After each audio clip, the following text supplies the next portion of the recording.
Hello friends, welcome to my channel. Picture अभी बाकी है।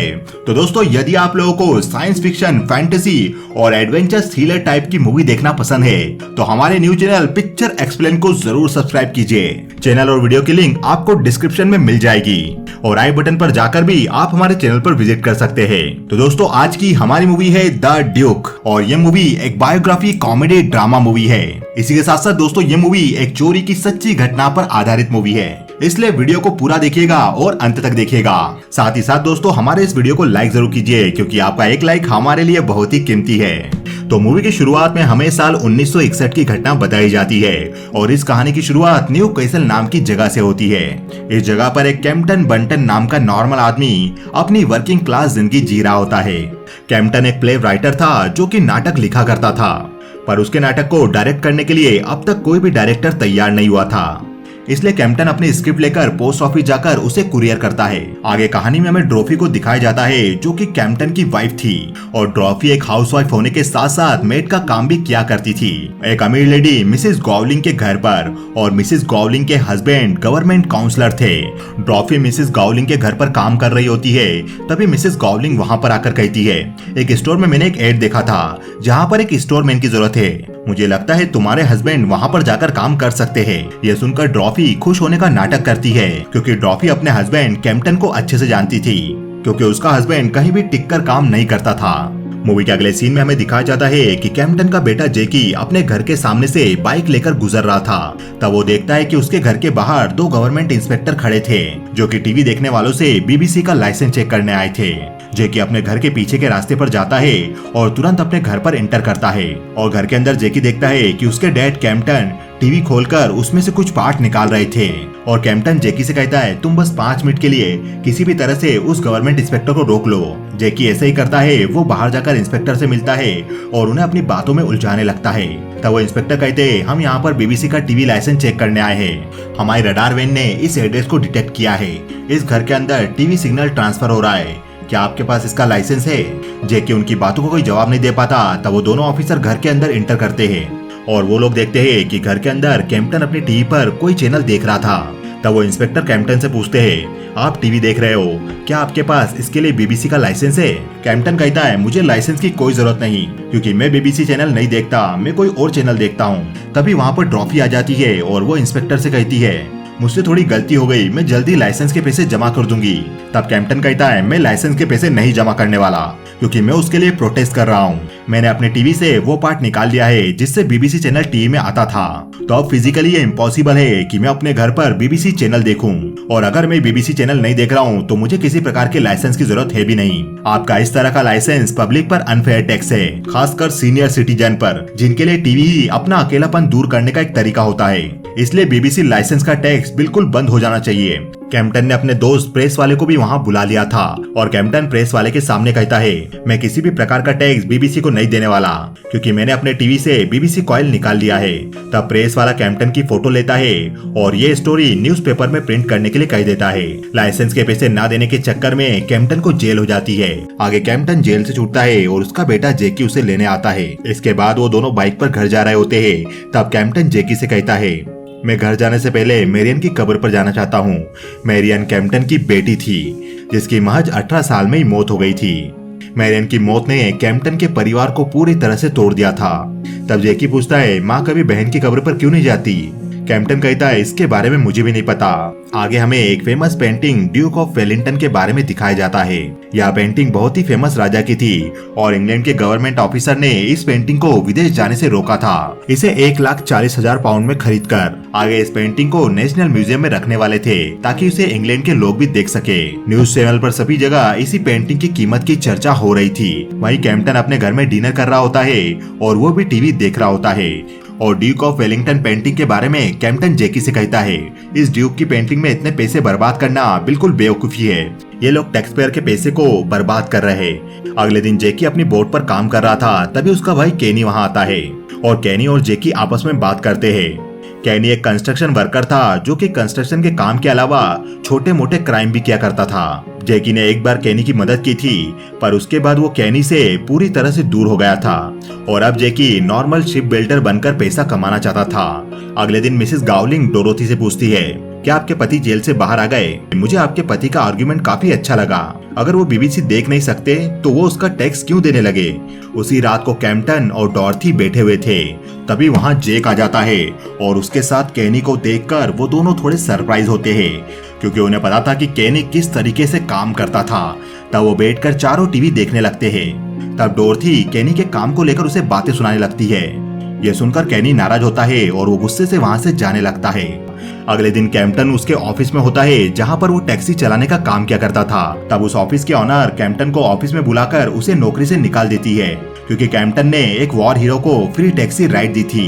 इसलिए टैक्सी ऑनर कैम्पटन को नौकरी से निकाल देती है। उसके बाद कैम्पटन जैकी को अपने साथ लेकर सड़कों पर प्रोटेस्ट करने लगता है। वह फ्री टीवी देखने के लिए कैंपेन चला रहा होता है, जिससे ओल्ड और रिटायर्ड लोगों को फ्री टीवी देखने का मौका मिल सके।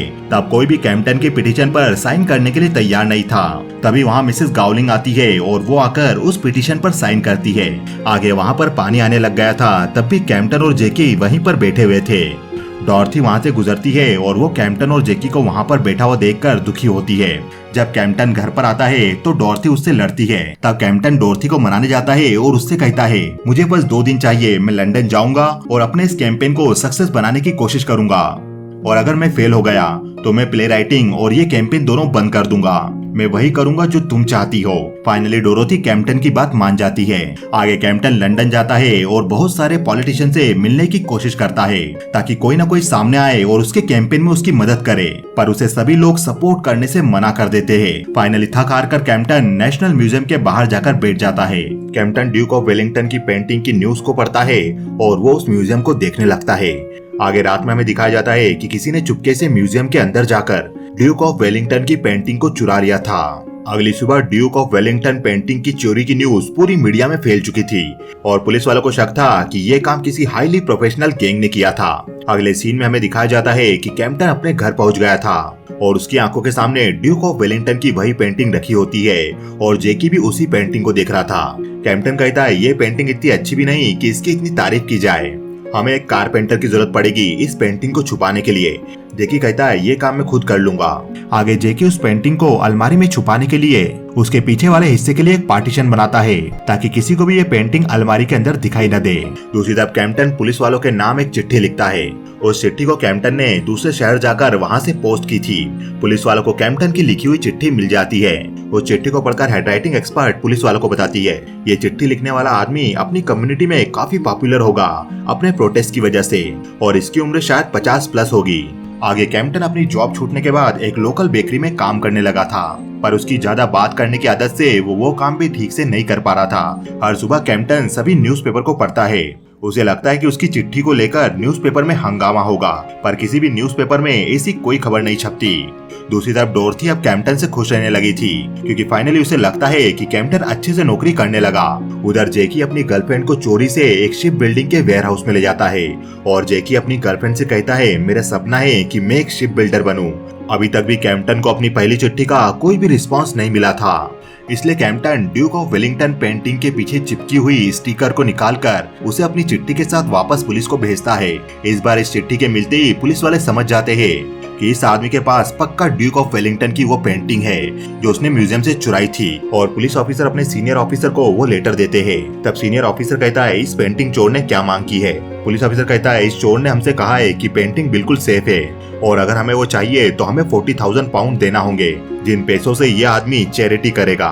तब सीनियर ऑफिसर कहता है, जल्द से जल्द इस आदमी को पकड़ो। आगे कैम्पटन अपने घर में होता है, तभी उसे एक चिट्ठी आती है और वो चिट्ठी एक प्ले के डायरेक्टर ने कैम्पटन के लिए लिखी थी और उसमें लिखा था, मुझे आपकी स्क्रिप्ट पसंद नहीं आई, इसलिए हम इस प्ले को नहीं बना सकते। आगे कैम्पटन बेकरी में अपने दोस्तों के साथ लंच के बाद गेम खेल रहा होता है। कैम्पटन के ग्रुप का एक साथी एशियन भी था। तभी वहाँ पर बेकरी का मैनेजर आकर उस एशियन आदमी से कहता है, तुम्हारा लंच हो गया, तुम जाकर अपना काम करो। पर वो मैनेजर वहाँ पर काम करने वाले बाकी ब्रिटिश वर्कर को ऐसा नहीं बोलता। तब कैम्पटन उस मैनेजर का विरोध करता है, हमारा ब्रेक 15 मिनट का था और तुम इसे 10 मिनट के ब्रेक के बाद ही काम पर नहीं भेज सकते। अभी हमारा ब्रेक टाइम खत्म नहीं हुआ है तो ये हमारे साथ गेम फिनिश करेगा। कैप्टन मैनेजर के इस प्रकार के भेदभाव के खिलाफ आवाज उठाता है। तब उसे मैनेजर बेकरी की नौकरी से भी निकाल देता है। आगे कैप्टन अपने घर में आता है तो वो देखता है कैप्टन का बेटा कैनी और उसकी गर्लफ्रेंड पेमी वहाँ पर आए हुए थे और कैनी अपने साथ मुसीबत भी लेकर आया था क्योंकि उसके साथ 2 पुलिस वाले भी घर पर थे। वो पुलिस वाले कैनी को एक केस का विटनेस बनाने के लिए आए थे और पुलिस वाले कैनी को कोर्ट में पेश होने का कहकर वहाँ से निकल जाते हैं। रात में डिनर के समय सभी लोग एक साथ डिनर कर रहे थे और डॉर्थी को लगता है कि कैनी की वाइफ पामेला थोड़ी नकचढ़ी लड़की है, इसलिए डॉर्थी पामेला से उसके काम के बारे में सवाल करने लगती है। तब कैनी अपनी माँ को ऐसे सवाल करने से मना करता है और पामेला भी कैप्टन के परिवार को देखकर थोड़े नखरे दिखाती है। उसी रात कैनी और पामेला ऊपर वाले रूम में इंटीमेट हो रहे थे। ये वही रूम था जहाँ पर अलमारी के पीछे पेंटिंग रखी हुई थी। कैनी और पामेला के इंटीमेट होते समय वो अलमारी थोड़ी हिलती है और पामेला को अलमारी के अंदर से कुछ गिरने की आवाज आती है। आगे कैनी के रूम से जाने के बाद पामेला उस अलमारी को ओपन करती है और पामेला अलमारी के अंदर उस पार्टीशन को देख लेती है जो कि जेकी ने लगाया था। उस पार्टीशन के अंदर एक होल था जिसके अंदर पामेला को वो पेंटिंग की आंख दिखाई देती है। अगले दिन जेकी न्यूज़पेपर लेकर कैप्टन से मिलता है और जेकी अपने पिता को बताता है न्यूज़पेपर में खबर छपी है, आपने जो चिट्ठी भेजी थी पुलिस वाले आपकी शर्त मानने के लिए तैयार हो गए हैं। न्यूज में लिखा है कि पेंटिंग चोरी करने वाला यदि इस पेंटिंग को एग्जीबिशन को दे देगा तो इस पेंटिंग को एग्जीबिशन में रखा जाएगा और इस पेंटिंग से जितने भी पैसे आएंगे उसे चोर को दे दिया जाएगा। कैप्टन इस खबर को सुनकर काफी खुश होता है। तब जेकी पूछता है हम इस पेंटिंग को वापस कैसे लौटाएंगे। कैप्टन कहता है इसके बारे में हम कल सोचेंगे, आज खुशी मनाने का मौका है। कैप्टन अपने पूरे परिवार के साथ डिनर पर जाता है। कैप्टन रेस्टोरेंट में जब खाना ऑर्डर कर रहा था तब पामेला उसके पास आती है और पामेला कैप्टन से कहती है मुझे पता चल गया है ड्यूक ऑफ वेलिंगटन पेंटिंग आपने छिपा रखी है। मैं चाहती हूँ कि मैं इस पेंटिंग को पुलिस तक पहुँचा दूँ और रिवॉर्ड में हमें जो $5000 का इनाम मिलेगा उसे हम दोनों बांट लेंगे। कैप्टन पामेला की बातों को सुनकर हैरान होता है क्योंकि वो ऐसा नहीं करना चाहता था। वो पेंटिंग से मिले पैसों को चैरिटी में काम के लिए देना चाहता था। पामेला के जाने के बाद कैप्टन ये बात जेकी को बताता है और कैप्टन जेकी से कहता है तुम्हें रेस्टोरेंट में सबको संभालना होगा, मैं घर पर जाकर उस पेंटिंग को वहाँ से निकालता हूँ। आगे कैप्टन अपने घर पर जाता है और कैप्टन के पीछे पीछे डोरथी भी घर पर पहुँच जाती है। डोरथी ऊपर आती है तो वो देखती है कैप्टन पेंटिंग को पेपर में पैक कर रहा था। थोड़ी देर में ही डोरथी समझ जाती है कि ये वही चुराई हुई ड्यूक ऑफ वेलिंगटन की पेंटिंग है। ये जानकर डोरथी के होश उड़ जाते हैं और वो कैप्टन पर चिल्लाती है तुम्हारी वजह से हमारा पूरा परिवार बर्बाद हो जाएगा, अब ना जाने हमें कितने साल जेल में रहना पड़ेगा। तब कैप्टन डोरथी को शांत कर उसे समझाने की कोशिश करता है कि वो सारा इल्जाम अपने ऊपर ले लेगा और लंदन जाकर ये पेंटिंग वापस रिटर्न कर देगा। तब डोरथी कहती है हाँ तुम इस घर से निकल जाओ, यही हम सबके लिए अच्छा होगा। कैप्टन पेंटिंग को अपने हाथ में लेकर वहाँ से निकल जाता है। अगले दिन कैप्टन लंदन में नेशनल म्यूजियम के अंदर जाता है और कैप्टन उस पेंटिंग को वहाँ के सिक्योरिटी गार्ड के हाथ में दे देता है। उसके बाद कैप्टन को पुलिस वाले पकड़कर जेल में डाल देते हैं। यह बात मीडिया में आग की तरह फैल जाती है कि एक आदमी ने ड्यूक ऑफ वेलिंगटन की पेंटिंग चुराई थी और उसे खुद ही रिटर्न कर दिया। आगे जेल में कैप्टन से उसका डिफेंस लॉयर उससे मिलने आता है। कैप्टन के वकील मिस्टर जेरेमी होते हैं और कैप्टन अपने वकील जेरेमी से पूछता है क्या तुम मुझे छुड़ा दोगे। डिफेंस लॉयर जेरेमी कैप्टन से कहता है कैप्टन तुमने खुद पेंटिंग को लाकर म्यूजियम में दिया था और तुमने पुलिस स्टेटमेंट में भी यही कबूल किया, तो इसका मतलब ये हुआ कि उस पेंटिंग को तुमने ही चुराया था। तो अब तुम बताओ मैं तुम्हें कैसे छुड़वा सकता हूँ। आगे कोर्ट में कैप्टन का ट्रायल शुरू होता है। कैप्टन से सवाल किया जाता है आपने ड्यूक ऑफ वेलिंगटन पेंटिंग को नेशनल म्यूजियम से चुराया, क्या इसके लिए आप अपने आप को अपराधी मानते हैं। तब कैप्टन कहता है नहीं, मैं अपने आप को दोषी नहीं मानता। इसके बाद विरोधी पक्ष का वकील कसन कैप्टन को सजा दिलाने के लिए अपनी दलीलें शुरू करता है। कसन कोर्ट में 3 लोगों को पेश करता है। पहला वो आदमी था जो म्यूजियम का एम्प्लॉय था जिसने सबसे पहले देखा था कि म्यूजियम से ड्यूक ऑफ वेलिंगटन की पेंटिंग चोरी हो गई थी। कसन का दूसरा विटनेस वो पुलिस इंस्पेक्टर था जिसके सामने कैप्टन ने कन्फेस किया था कि उसने वो पेंटिंग चुराई थी। और कसन की तीसरी witness head writing expert lady थी जो कोर्ट में सभी के सामने कहती है जो चिट्ठी हमें मिली थी उसमें कैप्टन की राइटिंग थी। इन तीनों विटनेस से सवाल करते समय डिफेंस लॉयर जेरेमी उनसे कोई भी सवाल नहीं करता। कैप्टन का केस अब मीडिया में भी पूरी तरह से छा चुका था और इस केस की हर अपडेट मीडिया में दी जा रही थी। आगे डॉर्थी अपने घर का टॉयलेट क्लीन कर रही होती है। तब वहाँ पर जेकी आकर उनसे पूछता है आप ये क्या कर रही हो। डॉर्थी गुस्सा थी और वो जेकी से कहती है यहाँ पर गंदगी थी इसलिए मैं इसे साफ कर रही हूँ, भगवान ही जाने तुम्हारे पिता हमें किस किस झमेले में घसीटेंगे। तब जैकी कहता है आप हर चीज के लिए डैड को जिम्मेदार क्यों ठहराती हो? डैड ने मेरियन को उसकी जिद के कारण बाइक ला कर दी थी। अगर उसकी एक्सीडेंट से मौत हो जाती है इसका मतलब ये नहीं कि डैड ने उसे मार दिया था। आप हमेशा डैड को ही जिम्मेदार क्यों बताती हो? आप डैड से मेरियन के बारे में कभी बात भी नहीं करती हो। मेरियन की डेथ की वजह से आज भी डैड घुट घुट कर जीते हैं और वो इस तरह के प्रोटेस्ट करते हैं। और जहाँ तक बात रही उस पेंटिंग की, वो पेंटिंग डैड ने नहीं मैंने चुराई थी। ये सुनकर डॉर्थी शॉक रह जाती है और वो जेकी से पूछती है तुम लंदन कब गए थे? तब जेकी कहता है मैं किसी काम से लंदन गया हुआ था। तब मैंने देखा वहाँ पर सभी लोग डैड का मजाक उड़ा रहे थे उनकी इस प्रकार की पिटीशन के कारण, क्योंकि वो बीबीसी लाइसेंस का विरोध कर रहे थे, उसके खिलाफ पिटीशन डाली थी। तब मुझे लगा वो पेंटिंग इन सब बातों को बदल सकती है, क्योंकि इसके बाद सभी हमारी बातों को सुनने पर जोर देंगे और हम इस टीवी युद्ध को जीत जाएंगे। तब डॉर्थी पूछती है पर तुमने वो पेंटिंग चुराई कैसे? जेकी कहता है मैं उस म्यूजियम में उस पेंटिंग को देखने गया था। तब मैंने देखा उस पेंटिंग के आसपास कोई गार्ड भी नहीं खड़ा था। मैं टॉयलेट में गया और मैंने टॉयलेट के अंदर जाकर टॉयलेट की विंडो को ओपन किया तो मैंने देखा उसके पीछे की जगह खाली थी, वहाँ पर कोई भी आता जाता नहीं था। और मैं रात में सीढ़ियों के जरिए उस म्यूजियम के अंदर गया और उस पेंटिंग को चुरा लाया। जब डैड ने उस पेंटिंग को देखा तो वो काफी डर गए थे और उन्होंने मुझ पर काफी गुस्सा भी किया। तब जेकी अपने पिता को समझाता है इस पेंटिंग से हम सरकार के अधिकारियों को ब्लैकमेल कर सकते हैं और उन्हें टेली लाइसेंस फ्री करने के लिए मजबूर कर सकते हैं। तब कैप्टन कहता है शायद तुम ठीक बोल रहे हो, हम इस पेंटिंग के लिए उनसे रैंसम मांगेंगे, उनसे बार्गेनिंग करेंगे और फिर उन पैसों को आम आदमी की भलाई के लिए लगाएंगे। पर एक प्रॉब्लम है, हम इसे तुम्हारी माँ से कैसे छुपाएंगे? अगर तुम्हारी माँ को इसके बारे में पता भी चला तो तुम उनसे बोलोगे इसे मैंने चुराया है। और इस तरह से जेकी की चोरी का इल्जाम कैप्टन ने अपने ऊपर ले लिया था और वो सजा भुगतने जा रहा था। अगले दिन जेरेमी कोर्ट में लैम्पटन से सवाल करता है आप अपने पिता की मृत्यु के बाद आप अपने माँ के साथ रहने लगे थे और आपकी माँ एक पब में काम किया करती थी। लैम्पटन कहता है हाँ ये सच है, मेरी माँ पब में काम किया करती थी। जेरेमी कहता है और आपने काफी कम उम्र में शादी कर ली थी। लैम्पटन कहता है हाँ मैं अपनी वाइफ से प्यार करता था और हम दोनों ने मिलकर शादी कर ली। जेरेमी कहता है तो आपने पेंटिंग इसलिए चोरी की ताकि आप उसे किसी और गैलरी को सौंप सके और पैसा कमा सके। लैम्पटन कहता है नहीं ऐसा बिल्कुल नहीं है। जेरेमी कहता है क्या आपने टीवी लाइसेंस के लिए पोस्ट ऑफिस से बात की थी? लैम्पटन कहता है मैंने बस उनसे इतना ही कहा। लैम्पटन कहता है मैंने बस उनसे इतना ही कहा कि मुझे बीबीसी का लाइसेंस नहीं लेना है क्योंकि वो मेरे पास रिसीव नहीं हो रहा है। जेरेमी कहता है और इसके लिए आपको जेल में भी भेज दिया गया था और जेल से छूटने के बाद आपने कैंपेन किया फ्री टीवी के लिए। कैप्टन कहता है हाँ मैं जेल में गया था और उसके बाद मैंने कैंपेन स्टार्ट किया फ्री टीवी के लिए। मैं चाहता था कि बुजुर्गों को हमारे देश में फ्री टीवी सेवा मिल सके क्योंकि बुजुर्ग लोग लाइसेंस का पैसा अफोर्ड नहीं कर सकते और हमेशा मैंने बुजुर्गों को और पेंशनधारियों को इस सेवा के लिए मुश्किल में देखा है क्योंकि बुजुर्ग लोग अपने मनोरंजन के लिए कुछ भी नहीं कर सकते। ना वो पानी में तैर सकते हैं, ना ज्यादा चल सकते हैं और ना ही कहीं घूम सकते हैं। बस वो लोग आसमान को देख सकते हैं। मेरा कोई इरादा नहीं था उस पेंटिंग को हमेशा हमेशा के लिए अपने पास रखने का। बस ये एक तरीका था अपनी बात लोगों तक पहुंचाने का, खासकर टीवी लाइसेंस के इश्यू के लिए जिसके लिए मैं प्रोटेस्ट कर रहा था। कैप्टन ह्यूमैनिटी पर एक दिल छूने वाली स्पीच देता है जिससे कोर्ट में बैठा हुआ हर इंसान इमोशनल हो जाता है। कैप्टन कहता है टीवी एक बुजुर्ग और रिटायर आदमी के लिए अपना अकेलापन दूर भगाने का तरीका है और उसे इंसान से इसलिए नहीं छीन सकते क्योंकि वो लाइसेंस का पैसा नहीं दे सकता। यह समाज के लिए एक शर्म की बात है कि किसी भी इंसान को अपना अकेलापन दूर भगाने के लिए पैसा देना पड़ता है। दूसरी तरफ डोरथी अपनी बेटी मेरियन की कब्र पर जाती है जिस पर जाने की उसने कई साल तक हिम्मत नहीं दिखाई थी। और कोर्ट में कैप्टन कहता है जब मैंने टीवी पर ये न्यूज देखी कि गवर्नमेंट ड्यूक ऑफ वेलिंगटन की पेंटिंग पर 1,40,000 पाउंड खर्च कर रही है तो मुझसे रहा नहीं गया। इतने पैसों में गवर्नमेंट 3,500 बुजुर्गों को फ्री टीवी लाइसेंस दे सकती है। पेंटिंग को चुराकर मैंने इसी बात को दुनिया के सामने रखने की कोशिश की थी।